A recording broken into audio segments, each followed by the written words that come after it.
Monsters took over the world, and you got stuck with an 8-year-old girl, Lee. He says, you are a handful, but I didn't get stuck with anything. You kept me going. So it's very heartfelt.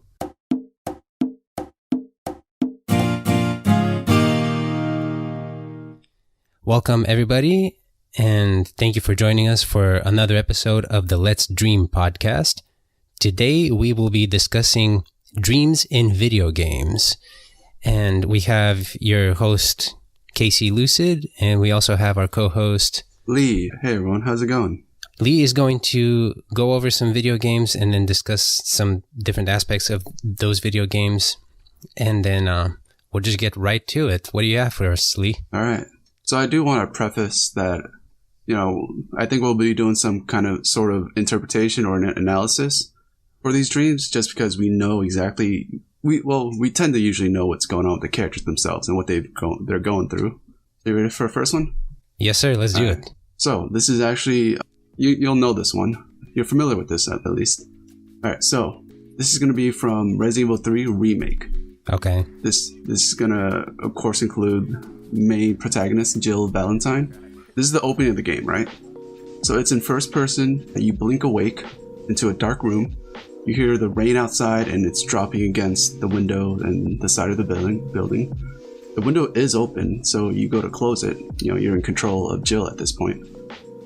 You look around and see that the bathroom light is on and the door is kind of creaked open. So you go near it and you hear the faucet is on. As you open the door to the bathroom, you kind of see a large mirror and you do see Jill, your character. Next to the faucet is also a gun, which is normal since she's like an ex-cop. Okay. So the next thing you know is that you're prompted to turn off the faucet. So you go do so, and as you look up in the mirror, Jill sees herself. Her right eye turns necrotic. She's kind of turning into a zombie at this point, and immediately she reaches for the gun and she starts slowly fighting against this transformation and points the gun at her head, and then bam, that dream ends there. She wakes up for real. Wow. Yeah. Yeah, I know Resident Evil 3, it's been a long time since I played it. Yeah, there's a lot of dreamy sequences. That's a very good... I can see somebody writing like that, like a dream that they had, like that's just like a real dream. Yeah, so that's a very powerful opening, and that's very powerful for a lot of things that she's been through, right? Yeah. Yeah. So basically it's kind of like if this was like a real human being that had this dream, it would be something like, a reflection of their experiences and fears, I guess. Oh, absolutely. Absolutely. After you wake up, most of the game is in third person, right? For that dream sequence is all in first person. As when you get back in control of Jill after that, you do see that in her room, she has all of these files from her first case. And okay. for those of you that don't know about Resident Evil, it's a game of zombies, viruses transforming people, and all these crazy organization trying to control people and take over the world or some crazy nonsense like that. For Jill, she survived her case with she was stuck in a mansion with the STARS unit, her police unit. And then, right. Was Chris a part of that? Chris was, yeah. Okay. Yeah. And so the story goes that they both survived this mansion, and they were among all of their comrades, they were like the last two that survived it. And the mansion was filled with like all kinds of like monsters, like disturbing. Yeah. And so she even saw some of her comrades turn into like a zombie too, right? Yeah. So there's actually a second dream sequence in this game. So minor spoilers, but halfway through the game, Jill does fall unconscious. So during this unconscious period, she does dream, and in this dream, she wakes up and it's back in first person again. She wakes up in the middle of like a hospital room where she finds this new friend, a mercenary named Carlos. And so he's the one that kind of saved her. So she dreams up, wakes up on top of the gurney in a hospital room, and everything's all nice and quiet. She looks up around. Things seem to be okay. There's no danger for the moment. And Carlos bursts into the room, excited that she's okay, and tells her, "Oh, hey, Jill, everything's okay right now. The city's safe. Help's coming." Right? Then he starts to keel over in pain and has a headache. And he looks up, and then he's infected too, and then lunges at her with red eyes and snarling teeth. And she wakes up right then. Poor girl. Yeah. Can't catch a break. Oh, man. Yeah. So, in the story, she's pretty much alone for the most of it, and she's dealing with a lot of things alone. Yeah. And so she does meet like this new mercenary group, and she feels like she can trust them. And then, she has a dream like that. And especially when, after going to the mansion where she saw so many of her comrades turn into the zombies. Yeah. Yeah, that'll mess you up. I mean, like, if I was to relate that to real life, like, I used to be an EMT long ago, and only for about 2 years, but I sometimes still dream of the things that I saw. Yeah. And I know a lot of people that have worked in that field, and it's the same thing, it's just kind of like stress. I think it's maybe like your brain trying to process it. But obviously I know it's a fictional character, but kudos to the developers for putting that in. Yeah, so I think it's pretty clear that she's suffering from like trauma, PTSD, some sort of things like that. And these kind of modes of thinking kind of really gets to her in these times. And especially for, someone like Jill, how would you describe her, right? Well, I mean, surf-sufficient, I guess, would be the number one. Yeah.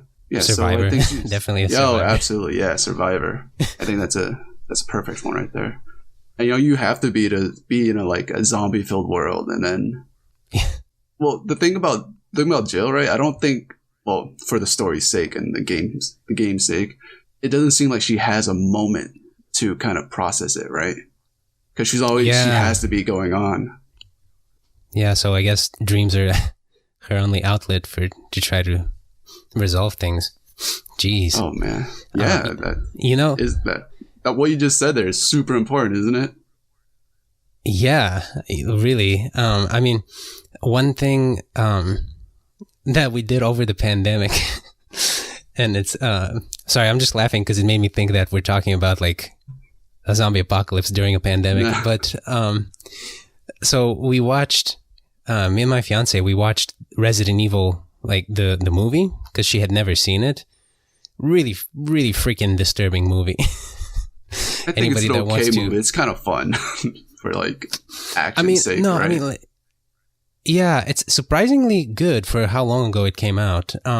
But if anybody just wants some pure nightmare fuel, just watch that movie. My fiance liked it, but she did not like all of the, like really scary, like the creatures are just like straight out of nightmares, Oh yeah. So. Yeah, so, this may be video game characters, but to think that like someone's okay after going through all of that and having their mind still be in one piece, it's like, yeah, there's no way. Man, can you imagine like the mental strength you have to be like that? Yeah, video games have come a long way. And you played Resident Evil 4, right? Oh, freaking one of the best video games of all time. So Leon, right? You play as Leon Kennedy, a secret agent or something. He's like a secret agent. Yeah. At that point. Well, whatever. But he's alone and he fights these monstrosities, literal monstrosities. There's like a giant lake monster he fights. These headless villagers in Spain that, have tentacled tendrils that try to slice your head off from their necks. And chainsaw wielding madmen, and then large monsters at the end. And the whole time, the character itself is so stoic and static. Like, yes. Well, hey, no, that speaks perfectly. That's a perfect metaphor for what is it in Stoicism? Like you said perfectly. Like when things get chaotic, you can't let it sweep you up. You have to be like a rock. You have to be like a solid foundation. When everything else is chaos, you have to be a solid foundation. And that they did. So yeah, that's another really good job on the developer's part, and that's also like for lucid dreaming, that's a perfect metaphor for when you're lucid dreaming, you realize you're dreaming, you get so excited and, all of a sudden you wake up. But it's like, if you can maintain that stoic mindset and just stay focused and like, okay, this is cool, like things are happening. And not only that, but I know for a fact, because I've played and beaten Resident Evil 4 like at least 3 or 4 times when I was a teenager. Like that game was so good. But I know for a fact I had nightmares that were Resident Evil nightmares. In fact, if I look through my journal, there's a couple that I remember specifically. How they had that, how they had the system with like the laser for the aiming. So that was like kind of revolutionary at the time, because like it eliminated a lot of extra nonsense. So it made it very realistic. Yeah. So I remember having nightmares of, like just being like first person, and I wouldn't be able to see, like I would just like walk through like the woods, how those creepy woods that they had. And I would be aiming to shoot at monsters. Like I would just see the red dot. Oh, so you're in first person, like trying to survive. Yeah. That's even more scary in first person though. Yeah. Yeah. But yeah, very good video game to start off with, and nightmare. Yeah, I think nightmarish video game. I think it's a really good telling, like, hey, paying attention to your dreams and like knowing what they're about. Because for Jill's character, it's pretty good for her development as well. I hope maybe we'll see more of her development in the future. Yeah. The story goes. All right. Ready for the next one? Yeah. So this is actually from the Walking Dead Telltale games. This is the second season, right? So I'll just tell you how the dream goes right now, and then we'll get into the meat of it. Okay. All right. So the main character is Clementine. She's a little in the second season. She's like more of a teenage, like an older teenager, and in the first game she was an 8-year-old girl. Okay. So and in the first game she had like a protector guardian named Lee Everett. So this is about them. So this is also kind of a game about a zombie-filled world, but this isn't so morbid as the first one, I guess. So in her dream, Clementine or Clem, she dreams that she's her 8-year-old self, right? And she's on the train with Lee Everett, and this is a special place with for them both. Lee, who was kind of her protector and savior guardian, had passed away in the kind of the worst outcome. Mm. They're not doing much. They're just really talking to each other. And she's the little girl and he's himself. The conversation is like kind of full of worries, concerns that Clem's having, some issues about morality. So part of the conversation goes, she says, "I'm worried, Lee. I've got a lot of people depending on me and I don't know if what I'm doing is right." And Lee responds with, "I know that feeling. You know that I was making it up as I was going along, right?" And Clem goes, "Monsters took over the world and you got stuck with an 8-year-old girl, Lee." He says, "You were a handful, but I didn't get stuck with anything. You kept me going." So it's very heartfelt. Yeah. So the remainder of the conversation, Clem explains how she likes the group that she's with is currently, and that she's been with other groups and they've kind of left her for dead or betrayed. And in the dream, Lee comforts her, saying she's strong enough and that she's a survivor. There's that word again. And that and that Clem gives people hope, right? But yeah, after a bit more reminiscing, they hug, and after they break away, Clem's her normal self, her teenage self. Lee's all like, "Oh, look at you now." And as the dream kind of turns to an end, he kind of goes back into the back of like the train. He walks back. Like they're in a cargo hold, so he walks kind of in the shadowy part, and he tells her like, "Come see me again whenever you need to," and it's a little tearful goodbye. Cool. Yeah, that's the dream. Well, that could almost be, again, obviously that could easily be like a dream that somebody in real life would have. That's the point. Yeah. I like that that the developers put those sequences in, because it definitely brings, like we talked before on the podcast, like dreams are a very human thing. Like if an alien was to ask me what are some defining characteristics of humans, I would definitely say like being creativity, dreams, sexuality too, like, so like those are like the ones that come to mind right away. Mm-hmm. So yeah, it definitely makes the characters more realistic when they put that in there. And that was a very realistic kind of like heartfelt moment. Yeah. obviously, I don't think dreams, or it could be, obviously there's no limit, but I don't think dreams tend to like be this kind of descriptive or this kind of detailed. Yeah. And, you know, after waking up, you probably have to kind of bring the puzzle pieces like, oh, I dreamt of this and we talked about this. What else kind of happened? It'll be hard to like have it fully fleshed out. Yeah. And that's part of the reason, like a lot of the drawings and illustrations that I do for the dreams that people send us is I kind of make them into vignettes. So it's like part of it is just kind of muddled and then there's like a focus point. Because that's exactly how I feel with most dreams. You know, sometimes, like you said, you can have like really crisp detail of everything going on. But for the most part, they're just kind of like spot of focus here, spot of focus there, and like things that stand out in the dream. I like the fact that that was a more like, for a chaotic environment, like in The Walking Dead, that was actually a very, nice dream. It's a very emotional part. Yeah, so I'll give you a bit more context. So there's going to be kind of major spoilers for the first game. So... Okay. The train kind of represents a place for Clem to feel safe because that's where Clem and Lee got a point in their journey where they kind of really started bonding. And, you know, he cut her hair so nobody, like an outsider wouldn't be able to grab her by the hair or from the zombies. And he taught her how to shoot a gun there. And she was just 8-year-old, right? So, you know, that's the importance of it being there on the train. Okay. And at the end of the first game, Lee, being, you know, the protector and stuff, he actually, you know, trying to protect her, he actually got bit. So the best way out was, and she was the only one there. So, and there was a gun. So you can imagine what happened. Oh, yeah. Dang. Jeez. Yeah. It's a harsh world, but for her, I think this dream represented like strength, right? Something interesting to think about, which in the last interview that I did, basically we talked about how people often dream of their loved ones that have passed away, right? Yeah. So that's actually, you know, that's kind of common. If I told you that I dreamt of my dead aunt, for example, and it was a very nice dream, and she said she was in a good place, that's kind of like, it's kind of creepy, maybe, but, you know, like heartwarming in a way. Now, imagine if you're lucid dreaming and you intentionally try to manifest in your lucid dream a person that you know is dead just so you can talk to them. So it's the exact same scenario. It's just that the intent had changed it, right? Okay. So if you tell people, hey, I dreamt of my dead aunt, and they're like, oh, well, that's nice to hear that. And then you're like, yeah, but I intentionally summoned her in my lucid dream.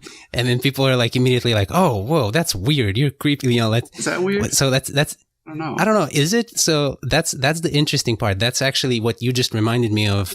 I wanted to ask you. I forgot to ask you before. It's, what does that say about society, you know, about our culture? Because I've had, so it's like, what does it say about agency and intent, you know, like about. So if you go to someone's grave and you talk with them there, you're not summoning anybody, but you're still kind of forcing the conversation, even though no one's there.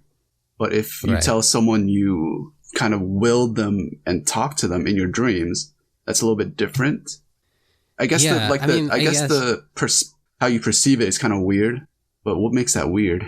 I don't know. It's just that, what's that? There's like a saying, there's only two tragedies in life. One of them is getting what you want, and the other one is not getting what you want, right?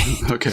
Basically. So we're just kind of screwed, I guess. But, or at least that's one theory. But I think some people are, like, if it's not really doing anything bad. Actually, I don't think anybody can do anything bad in their dreams because it's just their dreams. Right. It's in their mind. But, it's kind of like, it's unusual. You know, maybe it's not something that's accepted in our culture. But, you know, like Native Americans would talk to their ancestors in their dreams, and they would look for them for guidance, which I think there's a bit of wisdom in that, because even if it's all just in your mind, your brain is incredibly capable of figuring things out, and it can present those answers in different ways in dreams. You know, just like we talk about being aware, a lot of times you yourself already know some sort of solutions, but you may not want to go that route because it might be harder. or that you've been avoiding it, and True. so you kind of like turn that blind eye, and and that could come down to like, hey, your ego's in the way. Once you kind of like humble it down a bit, the solution kind of reveals itself. Yeah. That's good though. Like if somebody wants to actually, I would say that if anybody's a lucid dreamer listening to this, try to do that. Like try to talk to somebody that you know is dead in your dreams, and it's not creepy or weird or unusual. It's just your brain. But that definitely sounds weird when you tell someone, right? Like, why? It shouldn't be weird, right? I mean, yeah, what you just said about the Native Americans, they seek wisdom from their ancestors. Like, that's awesome. Yeah, I don't know. It's something, I don't know if it's just like our culture or... I feel like it's our culture because it just sounds kind of weird. I don't know. Like, I don't know why. So I think, science is incredibly useful. There's a very strong utilitarian purpose of science. You can do so many things with science, but we give things meaning.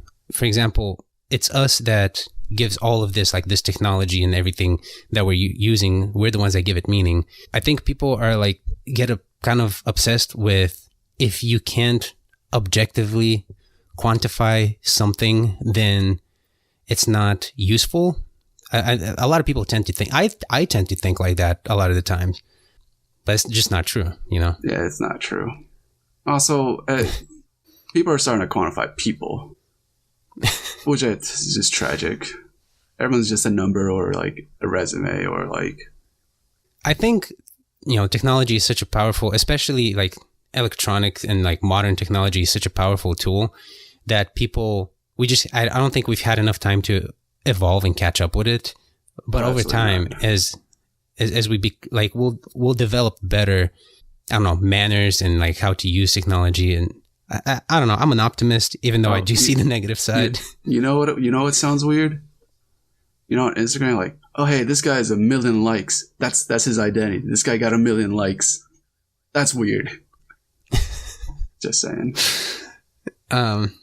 Yeah, I mean, it kind of like, it's odd to me that, so, okay, when you look at a social media profile, it's very manicured, right? It's very fake. It's very fake. But when you talk about dreams are, that they're fake, but there's something very real about them, because they're personal.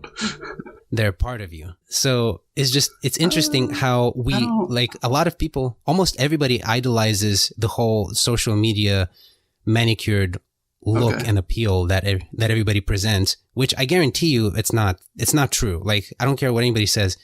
It's like, are you familiar with great artist? What was his name? Rene Magritte. Yes, Magritte, the one that did the painting of the pipe. It's like one of the best concepts I've ever seen in the art world. But basically, he did a painting of a pipe, and the title of the painting is "This is not a pipe," because it makes sense if you think about it. Because it's just a painting of a pipe. Okay. It's not an actual pipe. So sounds like a troll. Like, no, he was. Oh God, you should look. Anybody that hasn't heard of Rene Magritte, definitely look him up. He was a total G. He would take people and he would paint portraits of them, but he would paint portraits with a white scarf on their face. Huh. He would put a white scarf on their face because he was trying to get people to break away from that, just like you were saying, that egocentric worldview. Okay. And Alan Watts has great lectures on this too. It's a word is not the thing, Yeah. So like an image or an idol, which actually, not to get biblical, that's one of the reasons why there's a lot of wisdom in the Bible, but it says not to worship idols, a picture of somebody on social media is an idol that is a misrepresentation of the real thing. Yes. And I would argue that a dream is a more accurate representation of the real thing, which is the being that dreamt that dream. I agree. It might be nitpicky, but I don't agree that dreams are fake. But I do like the word that used the word idolization for the Instagram models, I guess. Yeah. I'd say dreams are kind of manifest within yourself. Yeah. Oh. Okay, now this gets tricky, doesn't it? It does. Because words are so limited. I see the problem here. Okay. So dreams. So essentially you can think of something, but that's not real because it's just a thought. But dreams are just dreams, and that's not real either. And then, oh man, how do we? It's not that they're not real, because those events, like we've said in previous podcasts, it's like when you have the dream, you're having an actual experience, just like you would be right now. It's just that it's not, you can't objectively measure it and present it to others. So it's very personal. So it's more real. To me, a dream is much more real than a movie or a book or an image of someone on social media. It's more real because I was there. It's real to the individual. So it's very, like, it makes you think about yourself and the way that you filter the world. But it's not real in the sense that I can't actually give you a piece of my dream, like that's the thing that makes it untangible. So it's just like when you, so back to the Instagram model example, I look at it and I think whatever, could be positive or negative, and that thought is not real, but whatever I feel from it, be it shame that I'm not good enough, or hope, more motivation, that's real. That part is real, and that part you can't. Yeah, because it carries over. So is that a good example, like analogy? Okay. Yes, yeah, that's a good example, because, like, for example, we love dreams and we love hearing dreams. And whenever we hear an interesting dream, there's a real response, like I might make a drawing out of it, for example, and bring it into the real world. So like it has the capacity to affect, like your thoughts have the capacity to affect reality, our objective common reality that we share. Like dreams are a part of us, whether they're a very real part of us, whether people like to admit it or not, even though in modern culture, it's not like the Native Americans a couple of hundred years ago where they would share their dreams regularly, and it's just not part of the culture, but it's still a part of us. So let's say that we kind of do live in a culture where like the Native Americans or something, that dreams and talk with your Native ancestors are a cool thing to do. How would that look like? I mean, I think it would probably be something like ancient Egypt, like, what was it? During the time of Ramses and Amenhotep, like it was everybody, well, not everybody, but it was very commonplace for people to have the dream journals, like we discussed on the ancient, like that one episode of how dreams have impacted civil. Yeah, episode 5 or something. You guys should go check it out if you haven't. Yeah, 5 or 6. Yeah, there's actually, I learned a lot of things for that episode, but yeah, like dreams were common. Yeah. So let me, so, for example, I go up to you one day, Casey, and I'm like, "Hey, Casey, I wanted to talk with my grandmother, so I dreamt of her last night." Does it sound weird now? Does that sound weird? Well, it wouldn't sound weird to me because it's like, like I lucid dream all the time, and sometimes I'll lucid dream about dead relatives, but it's not like if you were in ancient Egypt and you were like, we would probably, like, let's say if you and me were in ancient Egypt, it would probably go something like, "Hey, I dreamt about my dead relative last night." And I would like, "Oh, can I see your dream journal entry?" And like, we would talk about it. And then we would go to the temple, maybe discuss it with the priest that's versed in dreams. Now, even if it's all fake, like even if there's no actual way to prove it in reality, I think it's good in the fact that it brings people together. Like you can have like, people interacting with each other and trying to solve a problem or trying to help a fellow human being that's part of their community. So it's not like that's an example of something that's like a fake something, not fake, but like something that's not measurable, untangible, that's used in a positive way. Yeah. Yeah. That's a good example. I feel like that's what we're trying to gear towards with our, podcast, and giving people, space to speak about their dreams and pay more attention to it too. Right.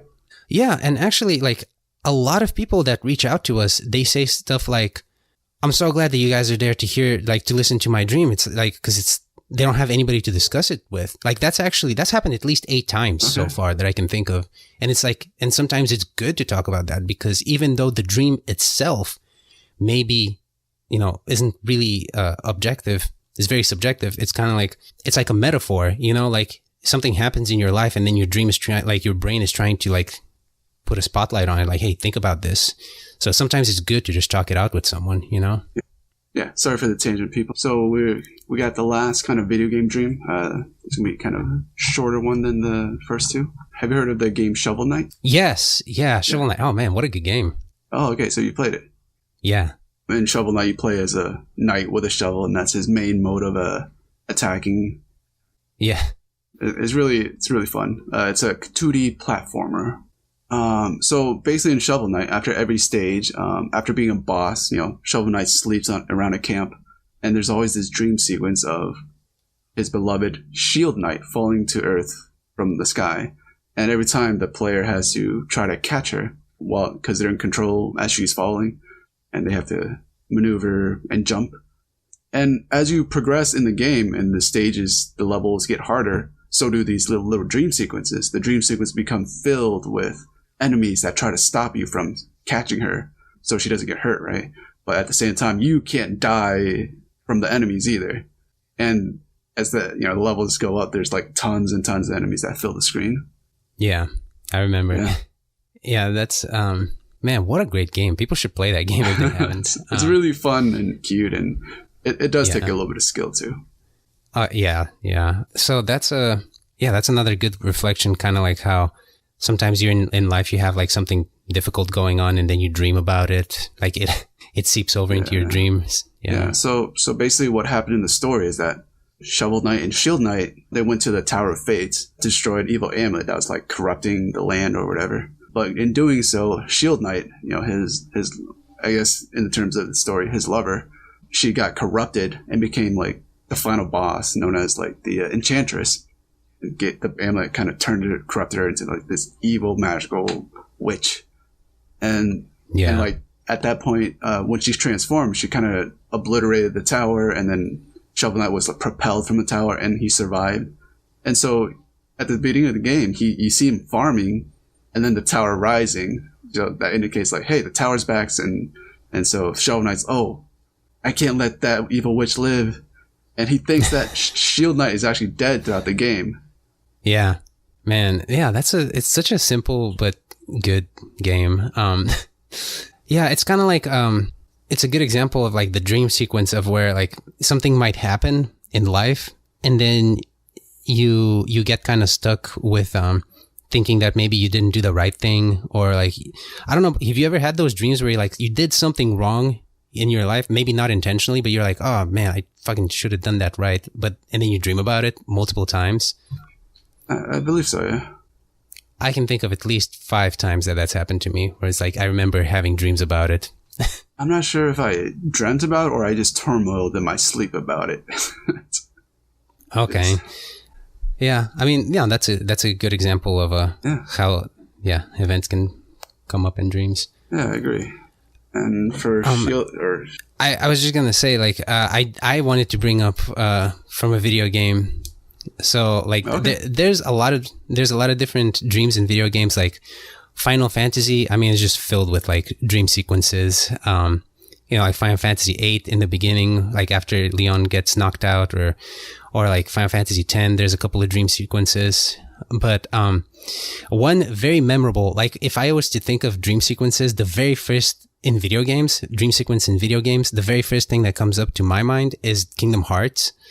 And in like some of the very first words in the game are like when he's floating down and he's like, is any of this a dream? Is it for real? Like he's falling down. And then like after you go through that whole sequence of picking like your weapon and abilities and whatnot, and then you wake up on that small island, and then he's like, oh, I guess it was just a dream or whatever, like he goes about his day. So like everything about that game is very, very dreamlike.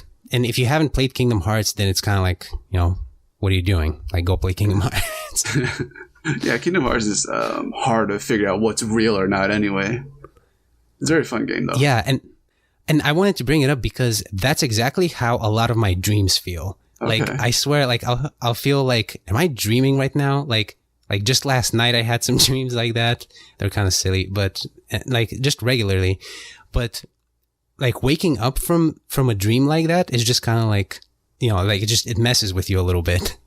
So the last kind of game is not so much about the story, but I do want to share like the creatures that manifest within this game. So the game is Catherine. Have you heard of it? Oh, yeah. I actually played it I played it once. My old roommate had it and he was obsessed with it. But yeah. It's awesome. I love the story. I love the writing. It's like Tetris on steroids. Great puzzle game. Yeah, I agree. Yeah. So basically the game's about Vincent Brooks. He's a 30-year-old something programmer. Doesn't make a lot of money and spends most of it like kind of smoking and drinking with his buddies. His money, that is. He's pretty carefree and reckless. He has a girlfriend named Catherine, and that starts with a K. And she's kind of she's looking to commit the relationship, basically. The game is played through like these dream sequences where you do play like the puzzle game, and the story goes like, hey, there's these every time he wakes up and he hangs out with his buddies, he sees on the news that there's a man that died, and like that happens over like days, and the news tells you that, hey, there's no real connecting dots with these murders or deaths, except that these men were cheating. Yeah. So the themes of this games involve, commitment, relationships, love, sexuality, and there's like horror aspects to it, right? And so each night, you go play this puzzle game, like we said, and there's at the boss stage, there's these like monstrous creatures that chase after Vincent, trying to kill him because that's what he manifested from his experience during the day, or his problems, his own issues and fears. And I just want to like tell you some of like the imagery of these monsters because they're pretty wild. Oh, for sure. Sure, yeah. Yeah. So the first boss is a giant hand. It's a female hand because you can tell it's painted and has a giant fork, and it tries to stab you as you're trying to climb and do the puzzle.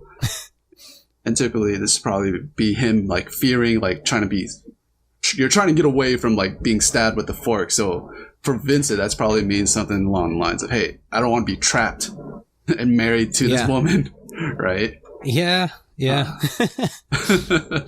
The second boss, it's called the Immoral Beast. This one is, you've probably seen a picture of this, where it's the body is is kind of a heart shaped, but the face that faces you is like, it looks like a giant butt with fangs, eyes with long seductive eyelashes, and it's got and a long tongue that tries to like whip you off the tower so you can fall to your death. Okay. Nice. And this is the part where Vincent thinks he's cheated on his girlfriend. So you have this like mixed feelings of grotesqueness, and it's all twisted up. Yeah, man. Jeez. Yeah, the third boss is a baby. Kind of like a pale looking baby that chases after Vincent, because at this point Catherine tells him like, hey, I think I might be pregnant. So the boss is a baby.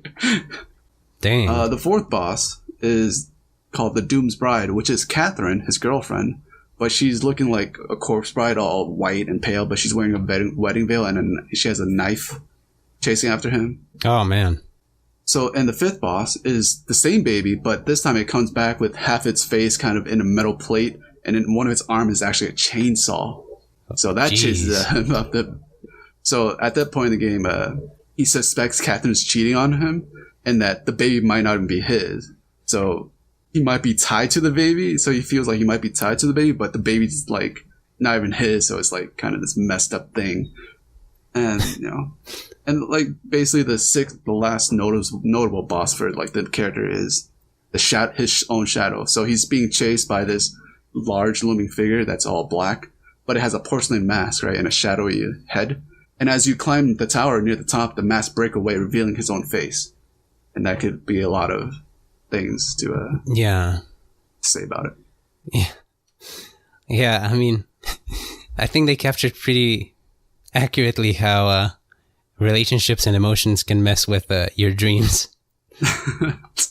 Has anyone like given you a description of like something twisted like this, like an example of this so far, or?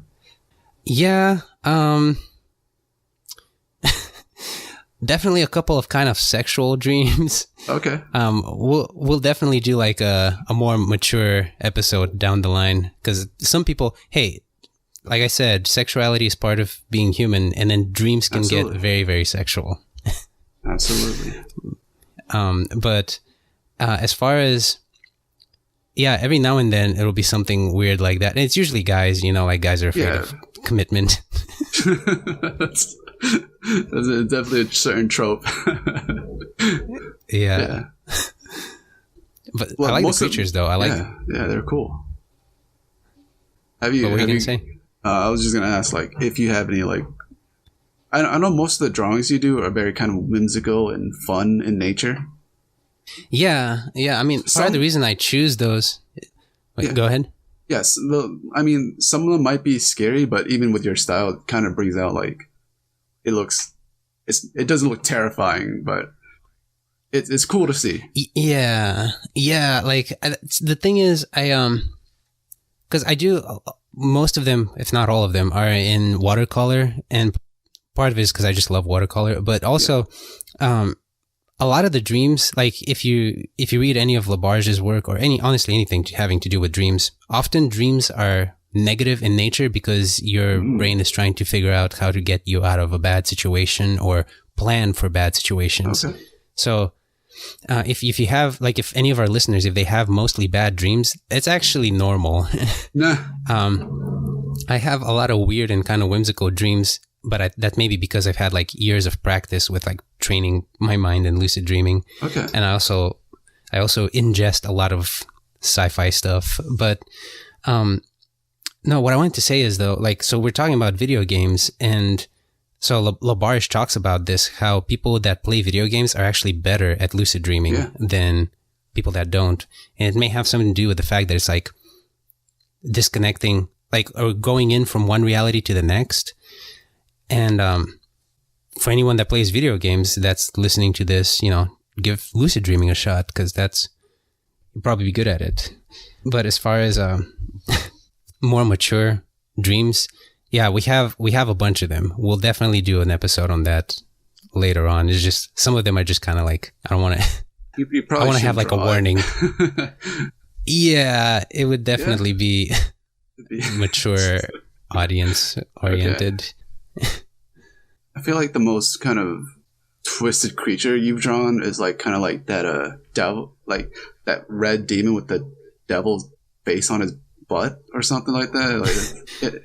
Well, there was one not too long ago where this guy had like this. I don't have it right here right now, but basically it's this guy dreamt fighting like these bosses in his backyard, and which is also kind of like video game related. Okay. He dreamt like that there were these bosses that kept coming up in his backyard, and they were really grotesque looking. And then the one that I drew was like a guy that had like, it was like all meaty, made out of like, I don't know, like meat logs, and was waving around like hacksaws or whatever, or just regular saws.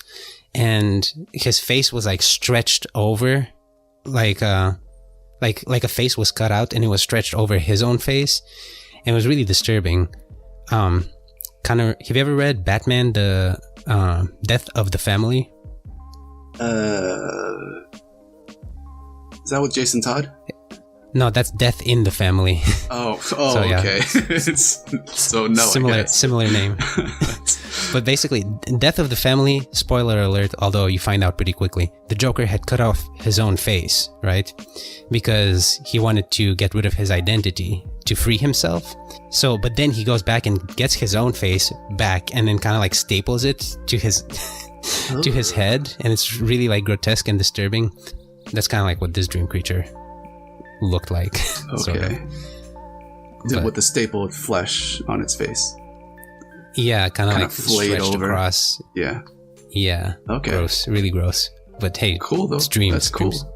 I think it's cool. Yeah. But have you? I wanted to ask you, since we're talking about video games, have you ever had any dreams where you played any type of a video game that like maybe didn't exist in real life? No, I think most of it was me in some shape of the video game, but not something that didn't exist, I believe. Okay. Yeah, because I've had a couple of dreams where I would be playing something that just I've never played in real life, like that doesn't exist in real life, but it's like my brain came up with it somehow. I remember when I was little, we used to have like an old, like a NES, the original NES. Just had like the 2 buttons or whatever. And this is years ago. I had a dream where I was little, even though I was a teenager. I was little in the dream, and I was sitting down playing the NES. But it wasn't any game or anything. It was just like these black bars that were like flying through space, and they were like shooting colors at each other. So it was really weird. But I just remember waking up and trying to look up to see if there's any game like that, but I couldn't find anything like it. So I thought that was weird. It's interesting. But I used to play a lot of video games, though. I don't know. So I don't know if that's like inspired. Oh, and I will often dream about Legend of Zelda, just because I love that game. And then like every now and then I'll get like an itch, like a craving to play it. And then, but I just won't because I don't have the time. And I don't have a console. So you dream about it. There you go. That's your solution. Why play games and take up time in real life when you can just sleep and go through it yourself, right? Yeah, I mean, that's one way to look at it. But, like, I always really liked the environments. Like, oftentimes, like, in Legend of Zelda, I wouldn't even play the storyline. I spent a lot of time just exploring the environments. Yeah. Like, do you ever do that in games? If the environment is cool and isn't just like filler and there's nothing there. But I think Legend of Zelda does a great job of that. Yeah. But I think that's all we have for the audience today, right? Yeah, I don't have any more video games or anything. This is probably going to be our longest episodes by far. But if any of our listeners have any dreams about video games, or that they've dreamt that they were in a video game, definitely let us know. Yeah, for sure. And where can they find us? That contact at letsdreampodcast.com, Let's Dream Podcast on the Instagram, Let's Dream Podcast on Facebook, Let's Dream Pod on Twitter. Just let us know, whatever is comfortable for you guys. And we have a bunch of images on Twitter and Instagram, so definitely follow us there to see it. Or you go on the website. They're all very cool and made by Casey Lucid. Thanks. And thank you if you stuck with us this far, and we'll see you in the next one.